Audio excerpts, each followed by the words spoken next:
All right, guys. Thanks for listening to another episode of the CX Chronicles podcast. I'm your host, Adrian Brady-Cesana. Super excited for today's show, guys. We have an awesome guest. Lloyd Lobo is here to join us today. Lloyd, say hello to the CX Nation, my friend. Excited to be here. Stoked to be with you. You have great energy, and I know you're gonna just pull it out of me. You're gonna make me explode. Hey, that's what we try to do here, Lloyd. That's what we try to do. But guys, I'm super excited. Lloyd has got a ton of awesome things going on that he's going to chat with us about. He's an author. He's a co-founder. He is a master community man with just so many different connections and friends across the world. So Lloyd, I'm pumped for you to come on the show today and kind of share your story. Why don't you start off today's show like we start off all these episodes, man? Take a couple minutes. Give us a sense for how you got into this whole space. Give us a sense for what some of your stepping stones were early in your career that led you to where you are today as the founder of Boast. And give us a sense for sort of how you got into this whole world that you're in today of working with business leaders and working with entrepreneurs across the world.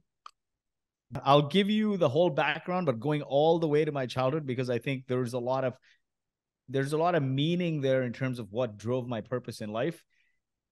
I spent my childhoods in the slums of Mumbai as a kid, right? My fondest memories in my childhood were from this community. My mom grew up in the slums of Mumbai. She had 9 siblings. We were living in Kuwait at the time because a lot of people from India would go and work in Kuwait for better prospects. And so the summers were spent in the slums of Mumbai where like watching TV was communal, eating was communal. Man, it would rain all the time and puddles would turn to ponds. Even going to the bathroom was communal because there was no toilet in their house. Right? They made a movie on that. And so those were my fondest memories because at the end of every summer when we had to go back to Kuwait, I would cry and not want to leave. Fast forward a few years, I was 8 or 9 and Kuwait was hit by the Gulf War, right? Iraq had invaded. Yep. And the security had lapsed, currency became invalid. There was a time where there were no cell phones or no internet. And that was the first time I experienced how the love and power of a community can create a massive impact. It was a time where every building essentially became a sub-community. That night, when I went down the building with my dad, everyone was like, let's solve this thing, right? And as an 8 or 9-year-old, I felt like little Rambo. Somebody's like, guard the building from 12 to 6. And somebody else is like, hey, we'll do it from 6 to 12. And somebody else is like, I'll organize food supplies. And another person is like, if you have displaced family members, we have some extra room. And so every building became a sub-community, communicated with the next, with the next, with the next. The word of mouth spread to embassies, UN, to governments, and it became the largest evacuation movement to rescue people to safety at a time where security had lapsed, no currency was valid, right, and no phones, no internet. After that, fast forward a few years, I moved to Canada, finished engineering, and I went right into sales. My first job I took was in cold calling. Now, okay. I was driven by doing something different. I didn't want to sit and code like an engineer who graduates, that get a job 9 to 5. I wanted to actually become an entrepreneur. And as I think back, what drove that entrepreneurial spirit was 2 things.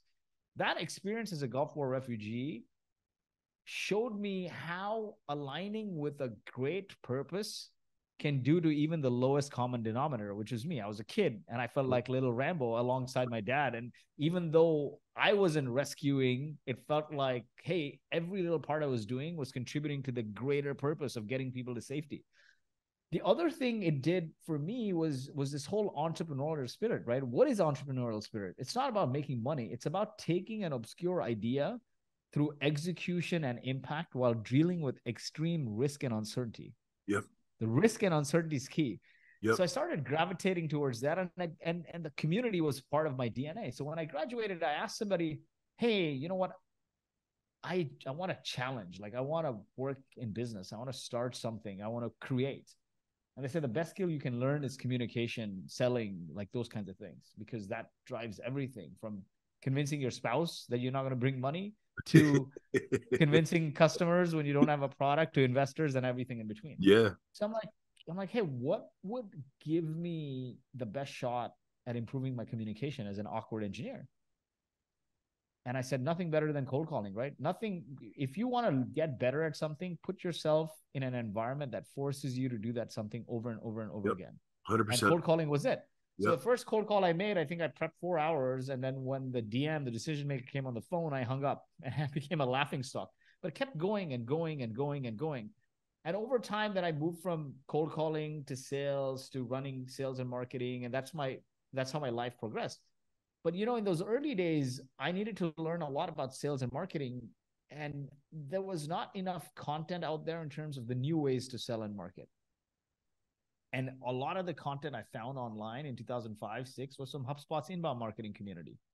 So I Right. joined, I learned, I took their inbound marketing certification. I still remember Gary Vaynerchuk had a video course on how the future of video is going to drive all marketing. And that bet has played off, right? His consistency. He Yep. was like a chubby little young kid back then, and he was just consistent. He never stopped. You never stop. Yep. He never stopped, right? Like Larry Ellison never sold a share of Oracle as the richest man in SaaS, or Yep. or Warren Buffett. Yep. Compound interest on consistency is what overnight success is. Yep. And then over time, started another company, Boast AI, which is a product that automates access to government funding for companies that are building new products or improving existing products. My co-founder, Alex, was in the space, and he called me and he said, man, it's a manual broken process done by Big Four. We should automate it. So I jumped at the opportunity to work with him.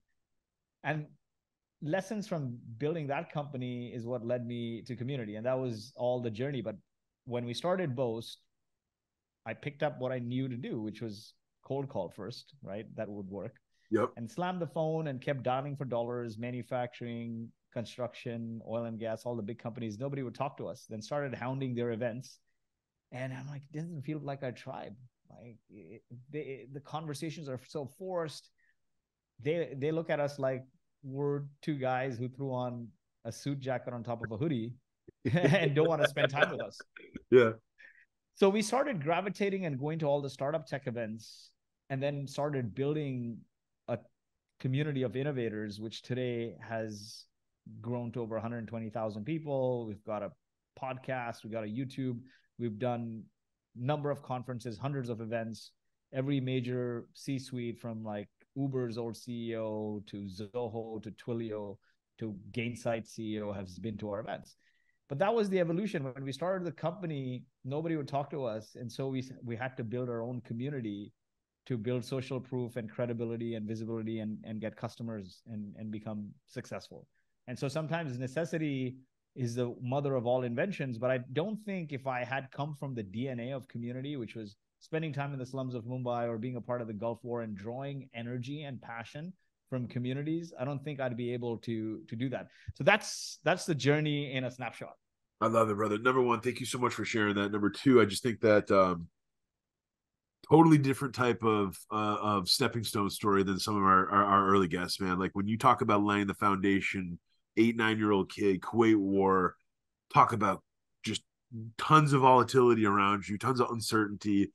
Makes a ton of sense why community and coming together and pulling people together and strength in numbers makes a lot of sense why that type of thinking and that type of logic started really, really early in you as a young man, Lloyd. So thank you for sharing that.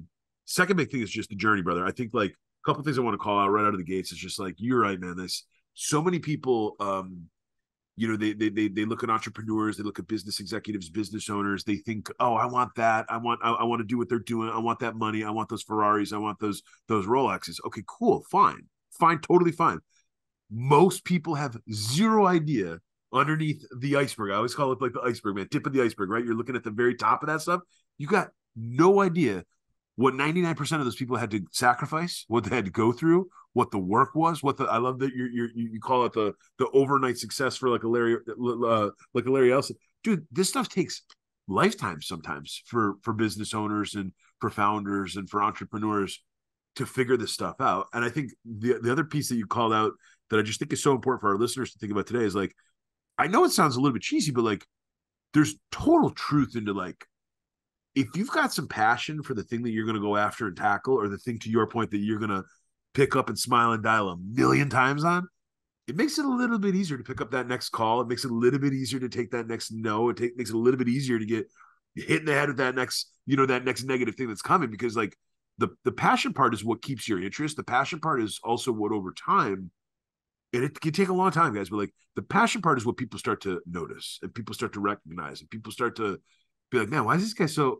what's he so cranked up about this type of trade or this type of subject matter expertise? But the reality is when you love something and you've got that passion for it, you will find a way. And then oftentimes you're gonna have the fuel, man. You're gonna have the fuel or the gas, for lack of a better term, to keep ripping on it, man, because this stuff is hard. It is a very lonely journey being an entrepreneur.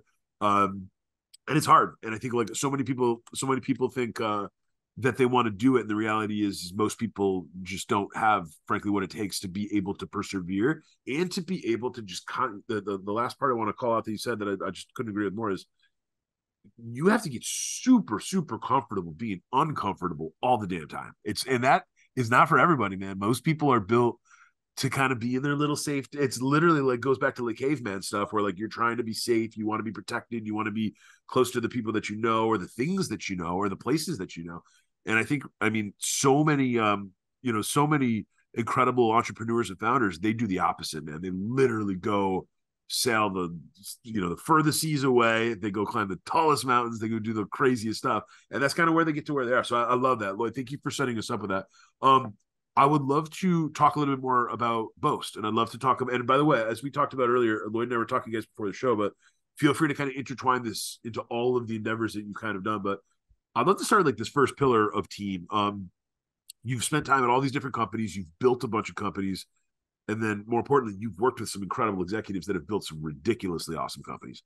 I'd love for you to spend a couple minutes kind of talking about the first pillar of team. What are some of the things that you've seen, Lloyd, or what are some of the things that you've personally experienced while building Boast that you just kind of really sort of like want to double down on when it comes to team? If there's two or three big things that you're always kind of thinking about that are paramount for team building, I'd love for you to share that with our listeners. Definitely. I wanted to add a thought to what you said previously, right? I say this a lot to young people that when passion meets profession, you become Michael Jackson. That's your only shot. Yeah, right? it's true. It's really hard out there, especially in a community-led business. And when we were starting Boast, like I said, we try to hit up manufacturing and oil and gas and construction, and we didn't feel a connection, right? We didn't feel like it was our tribe. And then we started going to the startup events, and it started to resonate. We started to have great conversation. They became friends. We started hanging out, partying together. We participated in hackathons together. And that became our first customer base. And then I realized something, looking back, everything looks like a successful framework, right? But when you're in it, you're throwing spaghetti on the wall. But if I had to conclude the learnings from that day 1 to day 30, day 60, it was this. If in the beginning, you're trying to figure out which target market should I even tackle, right?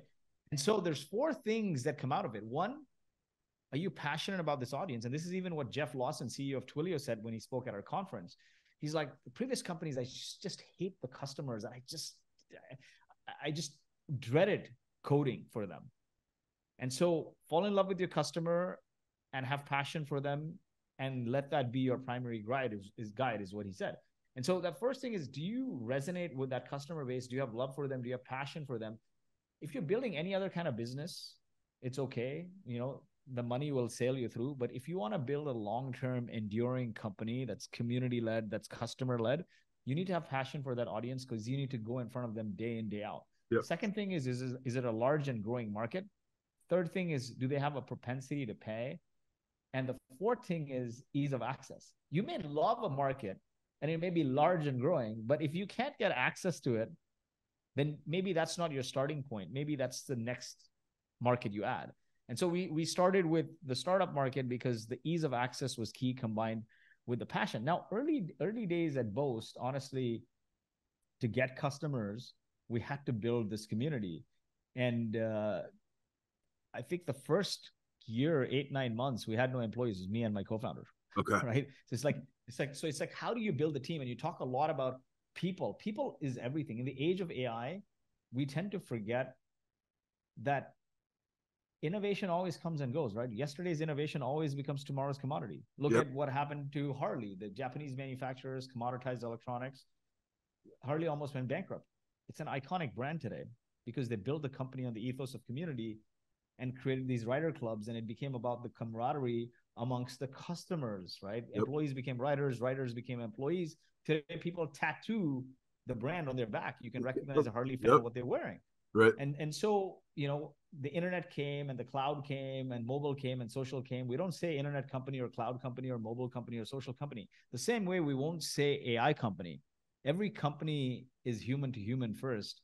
And what I wanted to do was drive the message that, hey, we built an AI company, which was bootstrapped to 8 figures in revenue and been successful largely because we built a community-led company, because it is customer to customer. Until the day robots are buying from robots, people will always matter. People do business with people. And what you can see what's happening out there on the socials, on the internet, people know now when something is copy pasted from AI, right? Yep. So you can tack on the list of things people are irritated with. One is the sea of sameness, seeing the same thing over and over again, ads, pop-ups, giving personal details to access crappy white papers. And now they're seeing like very similar things from ChatGPT, which is a specific tone. And so you got to realize that when people are consuming content or connections, making connections, they're doing it with people, not with brands. Brand content consumption is going down and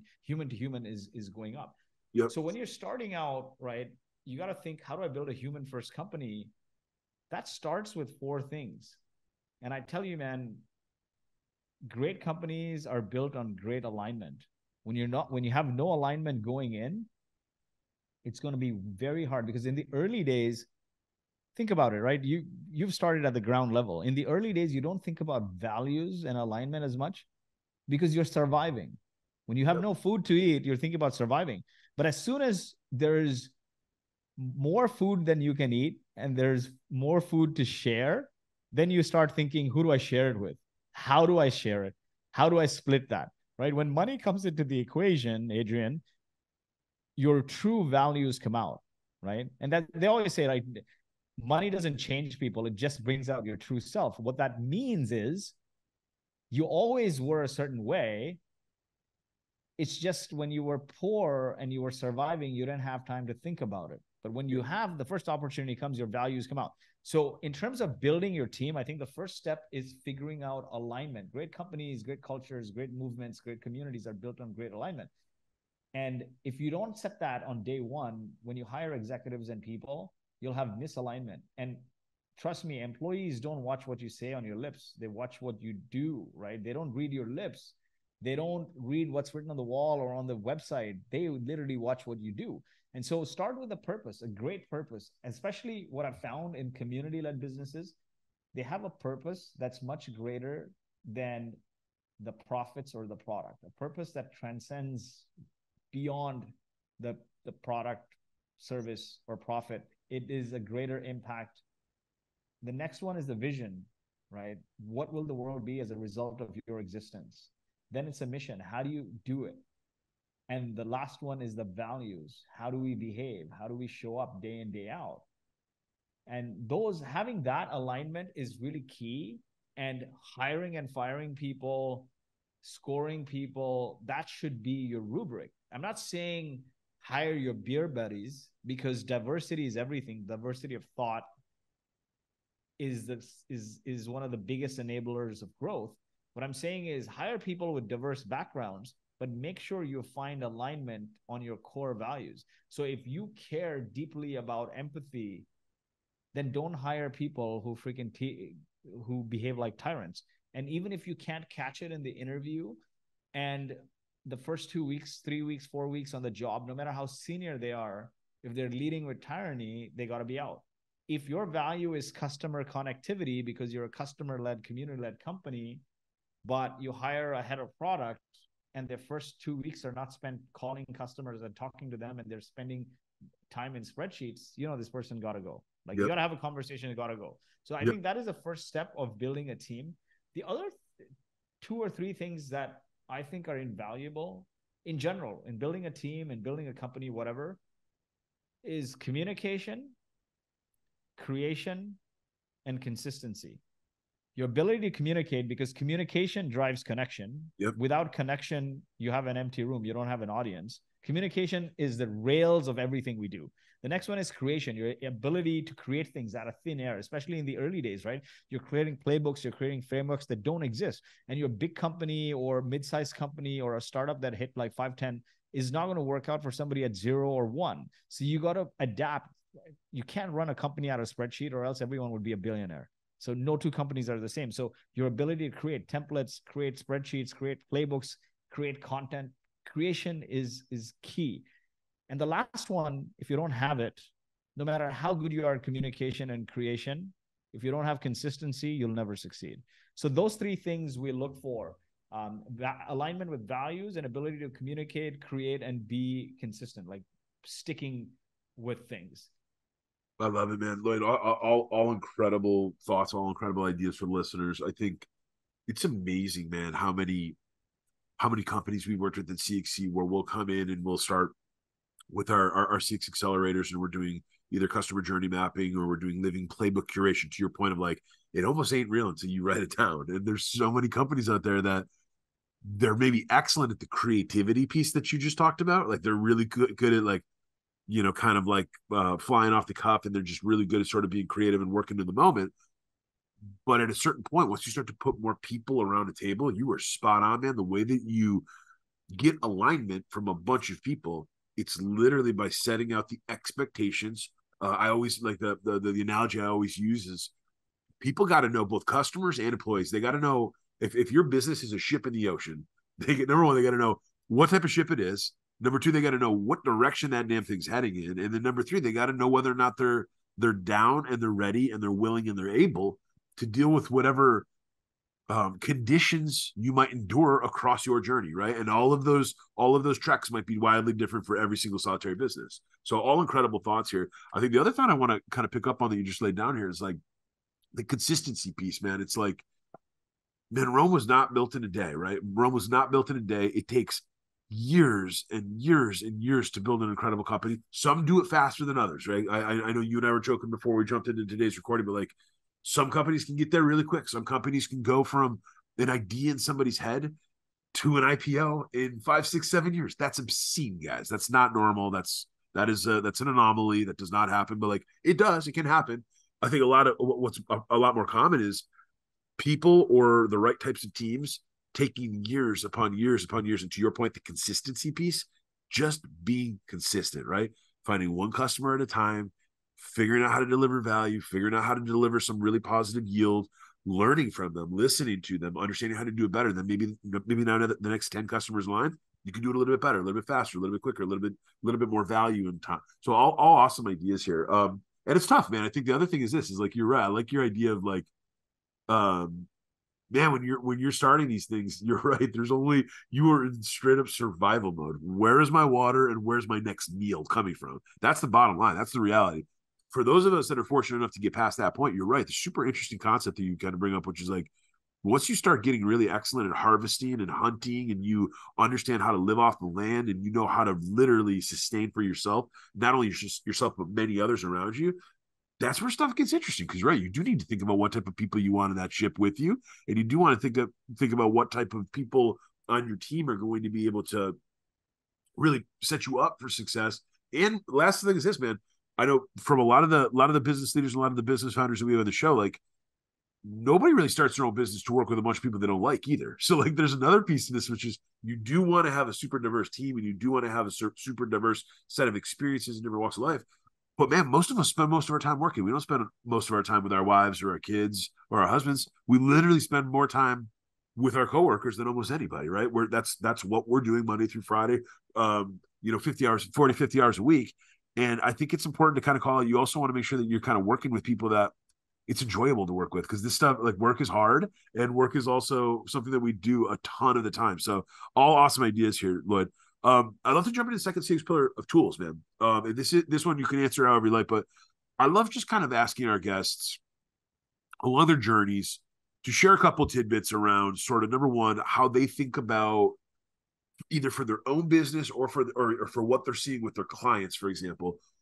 How have you kind of thought about building a tech stack for Boast, and how have you kind of thought about building a tech stack for the Traction community? I'd love for you to spend a couple of minutes kind of talking about tools. And in this regard, I'm primarily talking about software or some of the different SaaS solutions that you've used, but like some of our guests come up with other different tools that have nothing to do with SaaS at all, but they've been key in terms of them finding success and key in terms of them finding growth. But I'd love to kind of hear you rap for about tools for a couple of minutes, Lloyd.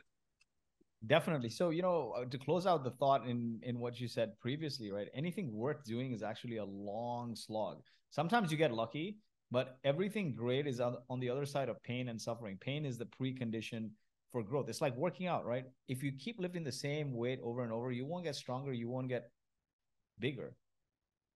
You get bigger when you keep increasing the weight. It's progressive overload. And as a function of increasing the weight, pushing more load, you get stronger. And so that is important. Anything worth doing is on the other side of pain. Sometimes you get lucky. Instagram, and I shouldn't say the word lucky, because luck and risk are two sides of the same coin. And you get lucky. Those who get lucky are the ones who keep flipping risk. And you keep taking risk. And one flip eventually ends up being luck, like the company you mentioned, or like Instagram. But that doesn't mean they were sitting at home and doing nothing and they hit the lottery. To even win the lottery, you got to buy a lottery ticket. So I think that luck and risk are different sides of the same coin. And it's really, really important to understand that the ones who get lucky are the ones who keep flipping and keep going very consistently. They engineer the networks, they go out there to talk to customers, they win business, they make things happen, they drive growth.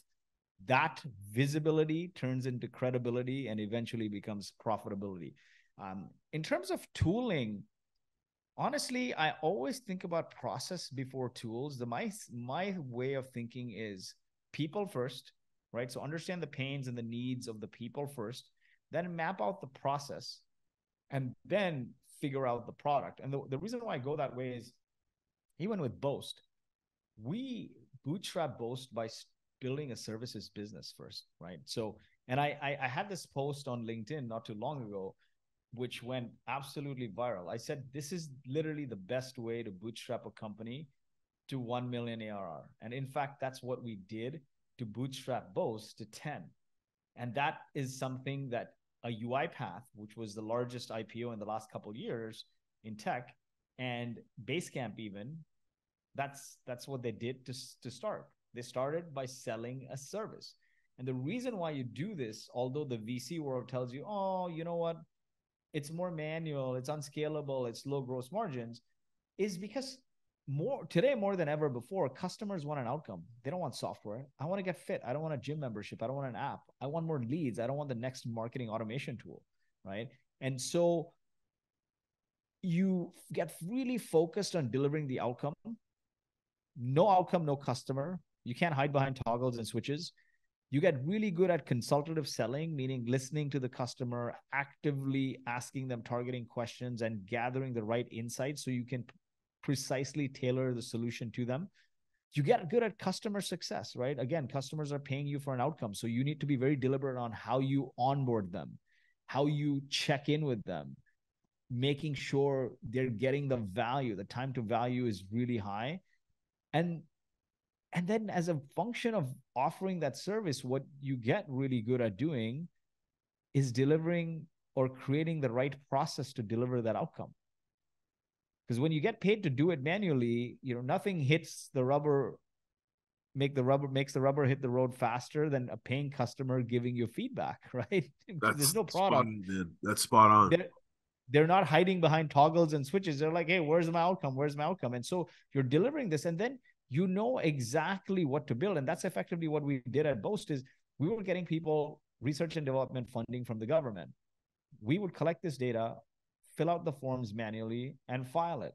What was the difference between our process and what the big four accounting firms would do is big four accounting firms would come in after the tax year is over and go and ask a CTO in a company, tell me what you did in R&D that meets this criteria. And I'll file it with the government. Now, a CTO is going to take I can't remember what I had for lunch last week, man. How am I going to remember the R&D I did last year? So it creates all this downstream work on a office of CTO to come up with what they did. And so rather than doing that, what we said was, hey, we'll just meet with the CTO once a month and we'll look at their code repos, their tickets, and we'll pull it out of there, have those conversations. So it's proactive as you did it. So end of the year, the claims filings were done. They were already prepared. And we had all the information we need, so we were not leaving any money on the table. We could get them the maximum amount of money, rather than like, doing your expenses it's like doing your expenses at the end of the year. You're like, who cares, I missed these 5 things, who cares, whatever, as long as I got the bulk of it. And then over time, we really nailed down a process which was getting us like 90% accuracy. So then we used that process to build the first version of the product, which was the tool. And we leveraged Zoho Creator with Yeah. Zapier, Yeah. because all technology is what? All automation of services is nothing but, I got to collect data, I got to normalize that data. Then I got to analyze that data and make sense of it. And then I got to do some workflow. So you're like, okay, what is taking the longest? Oh, collecting data. Let's build some APIs. Let's pull some data automatically. Then the next step is we got to normalize this data, because we're collecting a bunch of unstructured data plus financial data, which is zeros and ones. And the technical data is unstructured. So bring it on the same page, flatten it. And then the next one is, hey, now let's make sense of this data. What needs to go where? And then the last one is just put it where it needs to go, right? It's workflow. So that's what I think. That's how I think about tooling also, man. Like, I get asked a lot today, like, oh, how do I start a community? Do I start a Facebook group? Do I start a WhatsApp group? I'm like, no, man. Start by understanding your customer. Figure out where they eat, breathe, drink, sleep. What are their aspirations? It's like that, I think, CS or product graphic where you see Mario, he eats a mushroom, he becomes Super Mario. The mushroom is not your product. Super Mario is your product. Customers want the outcome. So understand their aspirations and their goals and their problems and what gets in the way of getting over that or getting to that.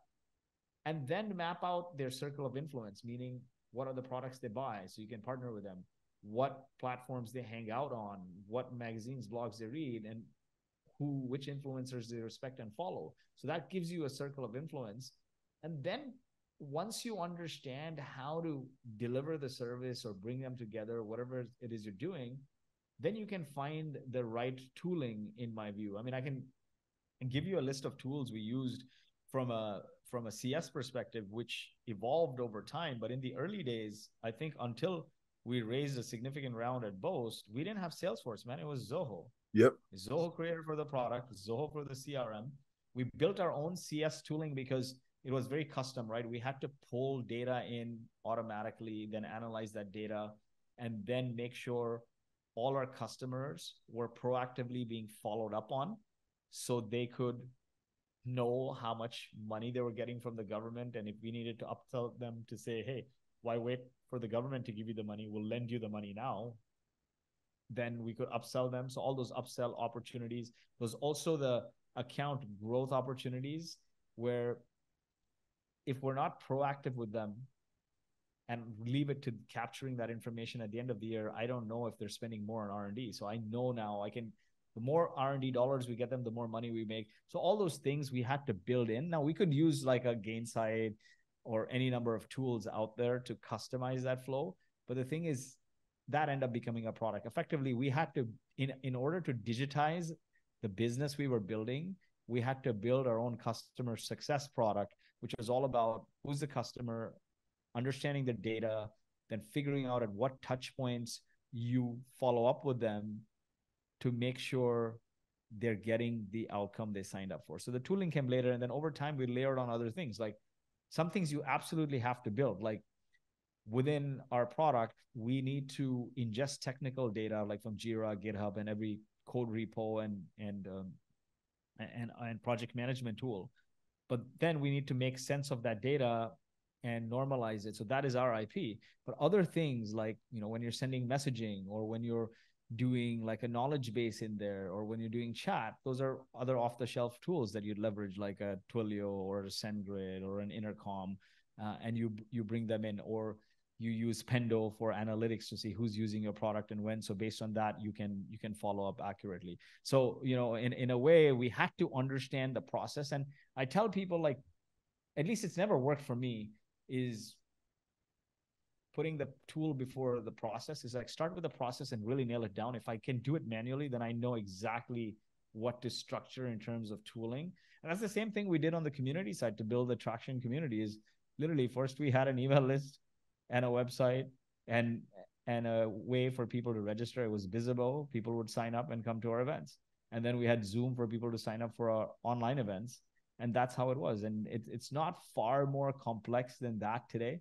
is like you need a database and you need a way to communicate. And now you need some triggers. Like that's how I bring it down to process. Is like, okay, who's your ideal customer? What is your method of communication? What are you going to say to them at what intervals? And then you need like place to store them, a way to communicate with them, and some way to remind you when to say what. 100%. I think number one, it's just like there's so many people out there. It's almost like I couldn't agree with you more about starting with the process piece first. And by the way, Lloyd, like we literally at CXC with our clients, like one of the big things that we do is we'll start, as I mentioned earlier, man. Part of why we start with journey mapping or living playbooks first, beyond anything else, is to literally dump the puzzle pieces onto the table, right? Because if you dump the puzzle pieces onto the table, then what I just heard you say, man, is like the minute you start sorting them out, you sort colors, you sort shapes, you sort sizes, you can start to make sense of what the hell's going on with everything. Number one, that's number one. But then number two, you force yourself to really think a little bit more strategically and a little bit more deeply around what really truly matters, right? I think humans have a tendency, especially, and then for our listeners on this show, right? Many of the folks listening to this show they're startup founders. They're the guys and gals that are leading like the customer charge. So whether that's sales, revenue, success, support, experience, etc. There's like it's really common for leaders to just want to jump to a bookshelf of tools and just pull off the tools that they need. But they don't always do that first stage of dumping the puzzle pieces out and understanding what the hell they actually need. I think one part of it is just we live in this world and we live in a day and an age when, and you joked about it earlier with AI, for example, but like we live in this world where like technology is supposed to solve all of our problems or supposed to aid all of the things that we're doing in life. And that's true. That's definitely true. But it's not going to figure everything out. And then the other thing too is technology still needs really smart people who understand the problem really deeply to understand how to apply that technology to it. So I couldn't agree more with just the fact that like being thoughtful around sort of how not only what types of tools you need, but what are the goals and what are the objectives and what's the mission really all about? Because I think unpacking some of that stuff first, it'll give you a much better sense for which tools might actually be the most helpful. And then this is another one. I'm just going to drop this. I know for some of our listeners probably heard me say this on the last couple episodes, but like, dude, I think I promise you, I love technology. I've worked in tech and startups my entire career now, but like, I think the world's got a software problem. Like reports suggest that within the next 5 years, globally companies will be spending $750 billion a year on their software. The best companies on planet Earth, man, like mid-market and enterprise companies that are fully built, fully capable of supporting their employees, they're only seeing utilization rates in the 20 to 30% range. And some of my friends keep poking me on the side. I got a couple messages last week being like, dude, that 20 to 30% utilization rate is bullshit. It's lower than that. And so it's funny. So you got this world where we're gravitating towards almost $1 trillion of spend on a thing, but with such a low utilization. I just think that's wild, man. I think it's wild. But I do think that it creates a huge opportunity, right? Because of everything that me and you were kind of talking about right now, for the right types of business leaders and the right types of individuals that are going to actually take the time to be thoughtful around which tools are going to actually aid their scaling efforts, or which tools might actually have the most economical benefits. And then lastly, just in CX and EX, brother, there's so many companies out there that don't take the time to think about, as I make the investment in these tools, will these be the tools that make my customers happy, and will they be the tools that make my employees happy? And I'm sorry to always be pounding this drum, but like, you want world-class CX, you've got to start with employee experience. You've got to start with building your world-class EX, right? The people that you're going to build and the people that you're going to coach and the people that you're going to support are going to be the guys and gals that are taking care of your customers anyway. So it all goes aligned with each other. Lloyd, I'd love to dive into the third pillar, process, and I love that you already started bringing us there, but like, round out some of the things that you're thinking about the process. You mentioned like playbooks, and you mentioned like your spreadsheet example of like, if everybody can build process into a spreadsheet, then everyone would be a billionaire. But I'd love for you to go a little bit deeper on process. Like, if there's been one or two things across your journey that you think is just paramount for any business founder, any business leader, any business executive leadership team to think about as it relates to process, what would be like the one or two key points of wisdom that you would give us? Definitely. You know what's interesting? I love what you said about employees, right? Because employees create processes, employees build companies, not the other way around. And one of the key things is the job of a leader is to build, inspire, and motivate a team to deliver. Deliver is the lagging indicators. If you treat people with love and help them grow, they'll treat your business with love, and your business will grow, right? And so a key element there is inspiring people through your communication, communicating the vision and clearly articulating it to inspire, excite, and motivate people, because people who do that will move mountains for you, and it's your job to do that day in, day out, and not one and done kind of thing. And so a big part of the process is, one, are you bringing on people who are excited about this customer base, this problem set, are excited about giving and helping customers. I think that is a big one. The next one is the alignment on values, like I talked about early on. Then the other thing is understanding the end-to-end delivery mechanism, right? So in products, we have this whole thing about user journey and user flow. So you talked a bunch about customer journey, which is like, how do they get from A to B? So customer journey would be, for Uber, would be something like, I need to order an Uber. I pull out the app, I put my location, and the Uber comes and takes me to my destination. So that is the user journey. But what is the user flow? The user flow is, I pull out the app, I input my address, I input the to location, then I hit, like, screen by screen, what is the entire end-to-end user flow? I think that is really, really important in terms of mapping the process, right? So if you're delivering any service, any outcome, any CS offering, a customer wants an outcome, and their outcome is, let's say they get X. And what happens? What is the emotional benefit when they get X? Is delight, some sort of delight. So write those down and then map out every step along the way for them getting that. And that's how you create a process, in my mind, by mapping out the user flow end to end. Because when you have that, it's a calm conversation also, because you can validate it in the product when you build it out, or using the tooling that, hey, customer goes through this, then this step, then the other step, and this is the delighted state. This is what it looks like. And so your job is to map out the entire process. And what you also will do through that process is you learn, hey, what can I eliminate completely? Like, it's like double, triple touches. Like, these things shouldn't be there in the user flow, because it's a redundant step, or it's unnecessary, and it's creating friction. So it should all come from the point of customer delight and customer love. Like, how do you get the customer maximum delight for the least amount of work, right? And so mapping the process is all about understanding that user flow and removing redundant steps, unwanted steps, wasted steps in there. And then you're like, okay, what do I eliminate? What can I delegate to the right person? And then what can I digitize by way of automation? And that's how I built playbooks, even for traction, even at Boast, is what we did. And that's, early in my career, I think my second job was being at the intersection of sales and product in a supply chain software company. And my job was selling, or being a part of selling these multi-$100,000 deals to Tiffany, Armani, Simon & Schuster, etc. And it was basically digitizing or streamlining the warehouse so they can pick, pack more orders faster for the best rate. And so it was all about, like, walking their floor and understanding every step in the user flow, and writing down how long each step takes, so then you can design the right process and then insert the right technology to get the customer the best outcome. I know it sounds crazy, but what you just said, that is literally the art of it, right? It's putting yourself in that user or that customer shoes.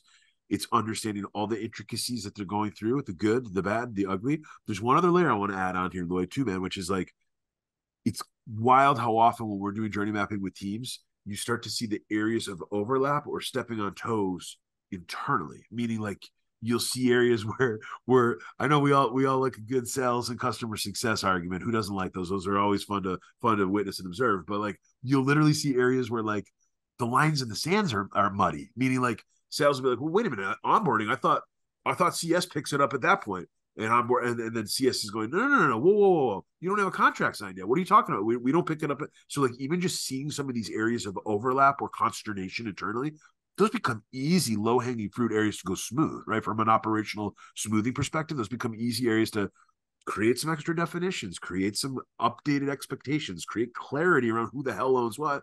And then frankly, as leaders of these companies, guys, that's up to us. That's up to us to identify that. That's up to us to call that out, or that's up to us to call out what the new expectation needs to look like, so that we can actually give, an incredible experience for that user flow or for that customer journey. So I love it there. That's why I like starting with the user flow, right? And when you write down the user flow, every step, every little step they need to do, and don't miss anything, even the unwanted steps. Like if they have to go drink water in between getting to the next step in their flow to getting the lighter state, write it down. That counts. Yep.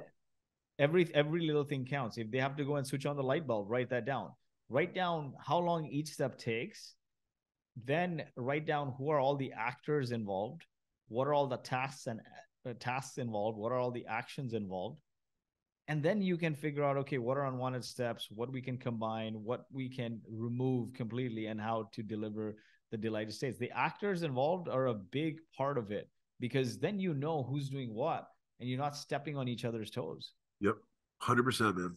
Lloyd, I'd love to dive into the fourth and final pillar, feedback. Across your journey, man, give us a couple ideas for, number one, what have been some of the best ways that you've been able to collect and act upon customer or user feedback? And then I want you to answer this in a two-way. And then the second part is like, what are some of the best ways that you've been able to leverage your employee feedback and your team's feedback to be able to allow you to grow Boast and to be able to find new customers and new users? I'd love for you to spend like a minute or two talking about feedback. Yeah, definitely. So for me, the best way to get feedback, I like the surveys and all of that. Nothing against them, right? The ENPS survey, the NPS survey. What I find though, man, is a lot of these surveys are lagging indicators. So I'll give you an example. If you do an NPS survey with a customer every 6 months or once a year, what happens is you've missed out on the day-to-day feedback on their usage data, right? So if a customer churns and told you, yeah, we churned because we didn't like the product, you missed out on checking in with them through the year. The leading indicator of churn is engagement. If they don't get the value from your product and they don't use it, they will churn. The leading indicator of engagement is onboarding. If they're not onboarded well, they won't see the time to value and they won't engage in the product. If they're not engaged, they're not going to be a retained user. And so that's the same way I like getting feedback is, yes, the NPS and ENPS is very important, but there's no substitute for walking the halls, right? In product language, walking the halls means, do you have telemetry in your product so you can see usage patterns? You see they're using the product for the intended use case. You see where they're facing trouble. If you designed a product or a feature that is a core part of the flow, it's a core action, and they're not using it, there's a problem. You don't have to wait 6 months for ENPS. You better believe if your customers are not using your product for the core action that they signed up for, even if they paid an annual contract, their churn rate is going to be very high, right? So I like engaging with like customers beforehand. When they sign up, reach out and ask, hey, like, thanks for signing up. Could you tell me what would success look like for you? I'm the founder. Here's my email, schedule a time. So do that frequently. If they're not using, just reach out saying, hey, I saw you signed up, but then you stopped using, or you're not using this feature. Could we get on a call? I love enabling that side of things, having early conversations, and that helps make the product smoother. And the same thing with employees, man. If they're unhappy, your ENPS is going to be bad. You don't need an ENPS score once a year to figure out your culture sucks, right? You can just talk to people, and if they're not transparent with you, or they're just nodding their head, they're not engaged. Engagement is the leading indicator of retention and excitement and growth. And people are not engaged, disengaged people, you'll see right away. And so to me, feedback is great. The earlier you get, the better. And now you can't just ask people for feedback, give me feedback, give me feedback, but you can just show empathy and spend time with them. And without asking, you'll get the feedback you need. I love it, man. I think that's awesome. Lloyd, this has been absolutely fantastic. Before I let you go, brother, can you let the CX Nation know about your new book, man? We're looking right behind you guys for folks that are watching on video right now. Lloyd's got From Grassroots to Greatness right behind him. He's got the book in his hand right now. Lloyd, spend a minute talking about the book, man, and let people know where they can find out more about you, more about the book, and where they can find out all the awesome stuff that you guys are working on. Definitely. So the book's going to be on fromgrassrootstogreatness.com, or you can look on Amazon. I put the digital for 99 cents so that it's accessible to everyone. I could put it for free, but then I have to rely on spreading it myself. If it's for 99 cents, people can leave a verified review that spreads it. The hardcover is collectible if you want to give it as a gift. It's all about mastering the principles of building community and people-to-people connections to skyrocket your business, building customer communities, building product communities, building evangelism. And what I've done is talked to around 1,000 people or so, looked into the guts of some of the most iconic brands, and rewatched all of our content on our channels from our conferences over the last 7 years. And what's really interesting is I found a lot of commonality. But to close this out, I'll say what I found is that every obscure small idea that eventually became a global phenomenon, from Christianity to CrossFit, went through the exact 4 stages. And I've tried to pull back the onion, or peel back the onion, and distill those 4 stages into 13 rules to build iconic brands with community-led growth. But one of the things is those 4 stages at a high level are: people listen to you or buy your product or service. You have an audience. You bring that audience together to interact with one another. It becomes a community. When that community comes together to create impact towards a purpose that's a lot greater than your product or your profit, it becomes a movement. And when that movement has undying faith in its purpose through rituals, sustained rituals over time, it becomes a cult or a religion. If you build a community, you won't become a commodity. So that's why I wrote the book. I wrote the I book. love it, man. That's awesome. The quick reason of why I wrote the book is all my life I talked about the journey from the slums to building a successful company and writing the book. The only time in my life I was depressed was when I left the day-to-day of my company, and I felt that I lost my tribe, and I started running around from place to place trying to meet the people and connect with them. And it was a fitness community that brought me from a face plant to health, good health. And as I looked back and reflected on my journey, I said, dude, every time that I had nothing, I was happy. And then I came into a lot of money and I got depressed because I lost my community. And that's when my soul searching started to happen. I'm like, let's look at the most enduring brands. Let's see if this is actually a thing that others face as well. And I found this commonality over and over again. Now, Boast got to build a journey to community, not a movement, but a lot of companies like Mr. Beast or Harley Davidson, they've built movements and cults. Yep. And so we talk all about that centered around human to human connection. If you treat people with love and help them grow, they'll treat your business with love, and your business will grow, because ultimately yesterday's innovation will always become tomorrow's commodity. But if you build a community, you won't become a commodity. I love it, man. Lloyd Lobo, thank you so much for coming on the CX Chronicles podcast, sharing your story, sharing your wisdom. It's been an absolute pleasure, brother.